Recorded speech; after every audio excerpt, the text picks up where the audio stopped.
Okay, very quick TLDR. Global gem levels. Overall, I like it. There's some things that got hurt a bit. It seems like Elemental Hit got a bit hurt because it's really, I mean, early at least, because it's harder to make like plus level, you know, because the essences don't give that anymore, for example, and all that. So it might be a bit harder, like worse early on. Overall, this is a really good change, I think. Traps and mines. I mean, we're getting trapped throw speed, a bit of extra damage here and there, but Saboteur got nerfed a bit, so mines really hard to say before we actually played them, but they just kind of feel like, in a way, better traps to some degree. It's hard to say. Damage over time. I mean, everything scales with crit now, for some reason. I mean, I like that they're buffing damage over time. I'm not necessarily happy about how they're making everything scale with crit now, and everything has, you know, ailment like damage over time multiplier now.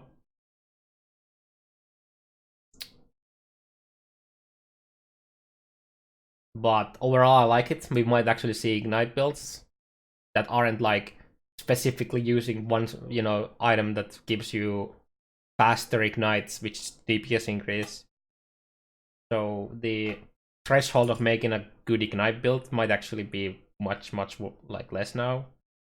We might see bleed work at a much better scale than it does now.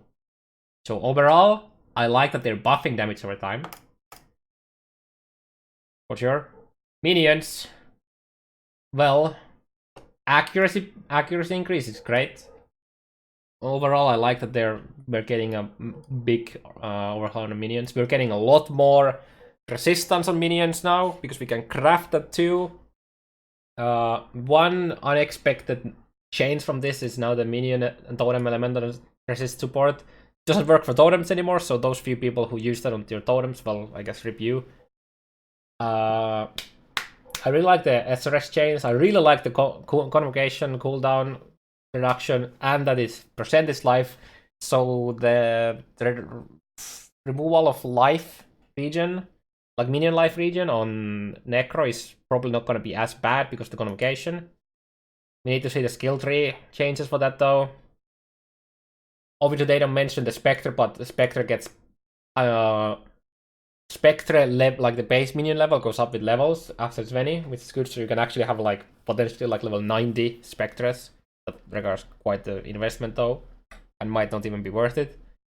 We need to know what is the threshold for potentially getting a +3 Spectres, because now you can get that from the gem itself. They are removing at least Bones of Ulver, +1 Spectre. I'm expecting that to be for Vis Mortis too, and instead it's just leveling the, like, giving +1 global levels to all minions.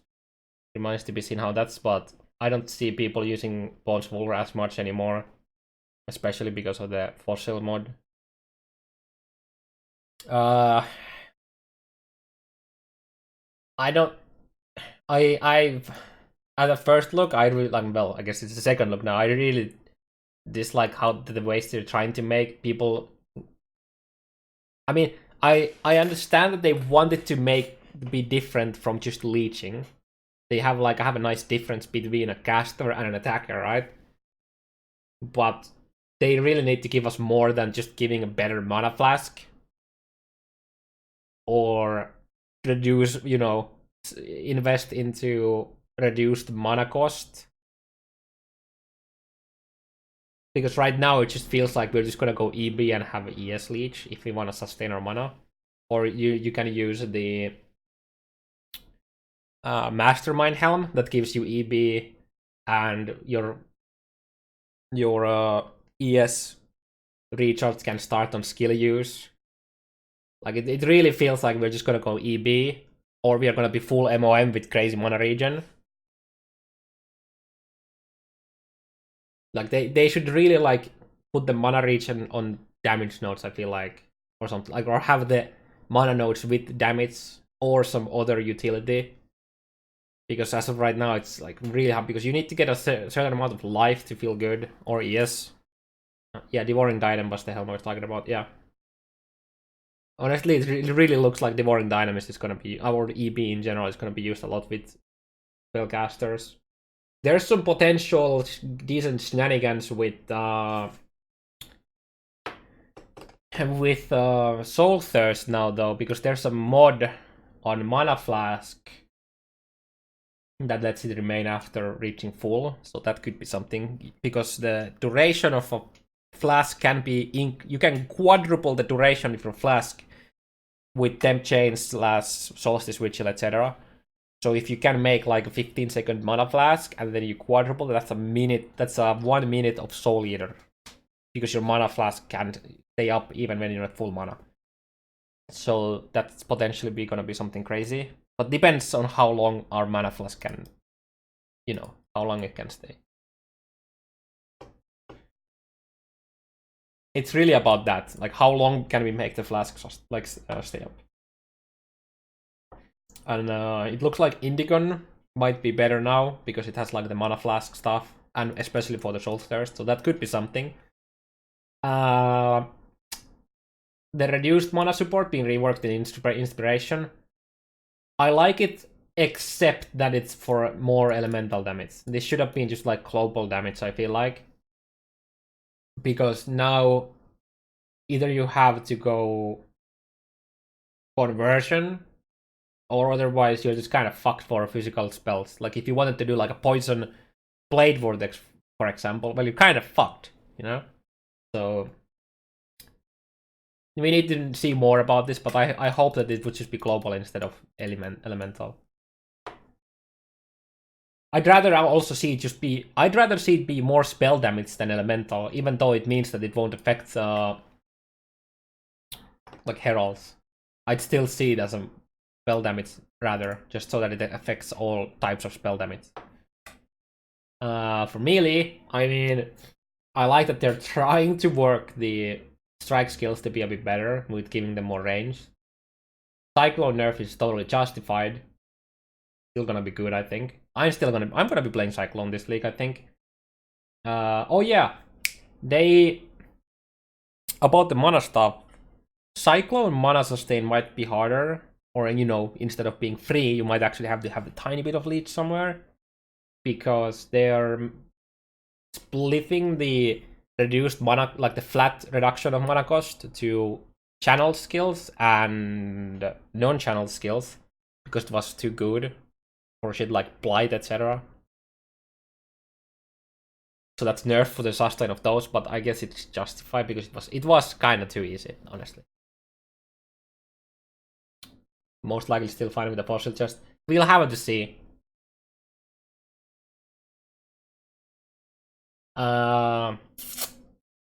Ancestral Call buff, yeah, that's nice. That's a buff to Flicker Strike, I guess. I really dislike the multi-strike in general, because it's just the rework of the multi-strike is like so backwards, I feel like. So previously, people wanted to be able to animation cancel it because it locked you in place, right? But it was easier to scale attack speed, so it was only bad early on when you didn't have the attack speed.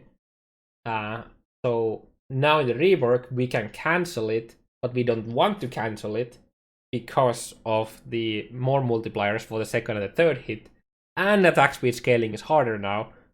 So either you feel clunky when you wait for it to finish, or the support is just like strictly worse than a lot of other supports when you cancel it. So it's like, just remove the more multipliers from the second and third attacks, give it a global, the global more multi and the attack speed, and be done with it, I think.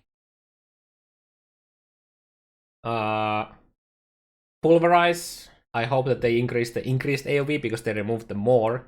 Sure, it's also going to do a bit more damage now, but I hope that they make the ink AoE, like the additive ink AoE, a bit higher now, so that skills that don't have a lot of AoE otherwise get a decent amount of extra. But the biggest issue with melee in general is the AoE, not the damage. So this I mean, I understand why they did this, but ranged. I was not aware of tornadoes being affected by the fork bug, where if you have a projectile hit or something, then you forked, and the fork could also hit it. I knew about the barrage. It's still a thing for shattering steel, I believe. So, and they didn't mention shattering steel, so that might be broken to blame it. But overall, I like the nerf to the enchant for tornado shot.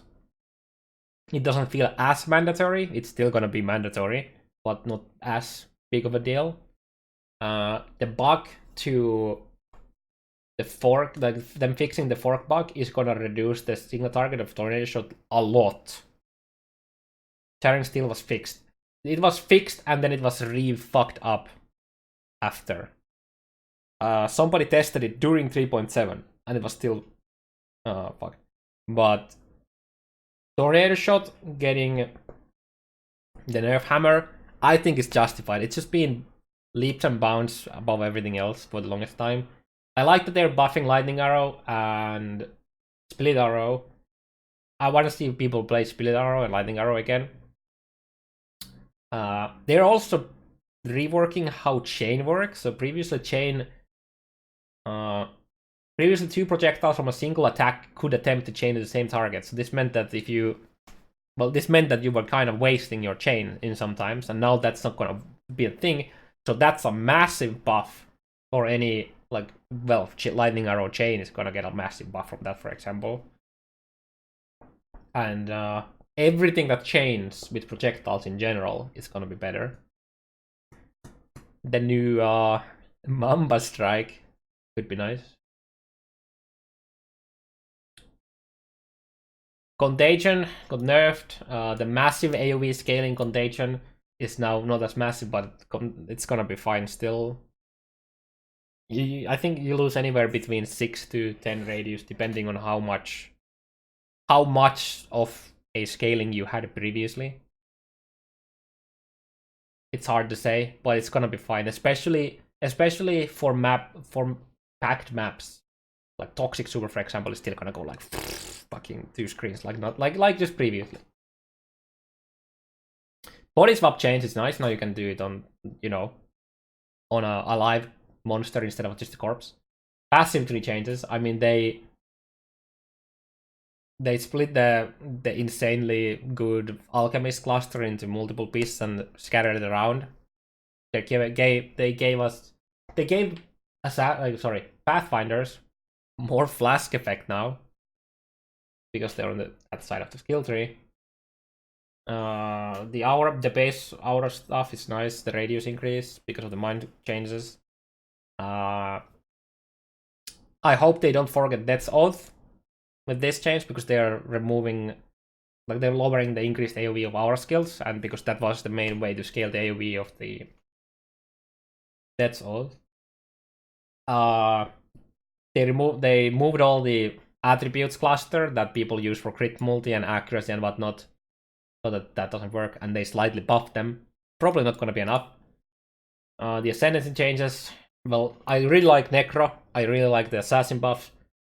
I'm kinda indecisive when it comes to Saboteur chains. Raider buffs are literally just so that people don't bitch about them not buffing it, because they said they're gonna buff it last league. Occultist minor buff is not gonna do anything else except if you're maybe EB or very early game. Hierophant, hard to say. I haven't actually seen the node, but there's more more offense, less defense. So they said. Not sure how I think about the elementalist stuff. They basically made the pure elementalist column answers worse, but now they're better if you're using them to just buff yourself. Chieftain. This node is slightly worse than it was before, but because overall all damage over time builds are better now, so it's justified they nerfed it a bit, because now you're gonna get fire damage over time multiplier elsewhere, so it's not gonna be as big of a deal that it's not that good. Berserker and Slayer, but like nerfs are fine. They're still gonna be insane. Trickster nerf, I mean that's fine, but yeah, fine, honestly. Ascendant, I haven't seen all of the stuff, so it's hard to say, but it's weird that they are talking about the nice buff to it, you know, having elemental penetration, but they don't mention about the nerf to the region, which is gonna be a thing. Veiled mod, it's easier to get the stuff, that's good. Remains to be seen if it's good enough. Other changes. Now rare monsters have rare monsters, like the rare mobs with their, when they spawn, the mobs near them are like slightly buffed. Probably not gonna be a big deal after like day 2 of the league. I'm expecting, they have like a shared node, like a shared mod. I'm expecting Nemesis to not be shared. Monster accuracy being lowered, that's nice. So now high evasion is even better than it was before, but like medium evasion is decent again. We've also reduced the chance for league mechanic that drops random unique to drop league, so that means less headhunters. Thumbs up for that. They are buffing the HP of pure Breedstone for Ulnetul and Chiola. Previously, it was fucked up because the life scaling was only purely based on HP, and the elemental guys had, I think they were like level 70. So when you go from 70 to the high level, the HP scaling goes up, while like the Chiola, the base level was already like 80 or something. So increasing it by a few levels didn't do much. So they finally fixed that, and now Chiola and Ulnetul are gonna have probably much more life than they have now. And yeah, overall I like the breach domain changes. Poet's Pen is getting a buff, which I guess is nice. And then they are making Blasphemer's Grasp not completely useless, but people are still not gonna probably use it. So they're changing the increased ailment damage to damage over time multiplier. So if you have a build that can't really get a lot of damage over time multiplier elsewhere, this might allow you to get some. Yeah. Overall, I like to see when the world burns. Well, Ray classed, I guess. I have no idea what I'm gonna play yet. Probably play something minions, honestly. But yeah, overall I think this, I kind of disagree with the mana stuff for spellcasters. I understand why they're doing it. Like, but we need more than just, you know, reduce your mana cost of skills. Like they need to do something else. Like I understand they're trying to make it look like be different from just leeching like melee, which, you know, I like the thematic of they're trying to do, but they just need to give us more. And I'm expecting mana sustain for spellcaster to be buffed next league after all of this, because they removed all kind of mana leech now. You can't have mana leech on boots anymore. Yeah. Overall, if 10 out of 10 is absolute perfection, I'd go with like a 7 out of 10. Some changes, some stuff I don't really like, and a lot of the things I do. Yeah. We're gonna get patch notes soon, boys.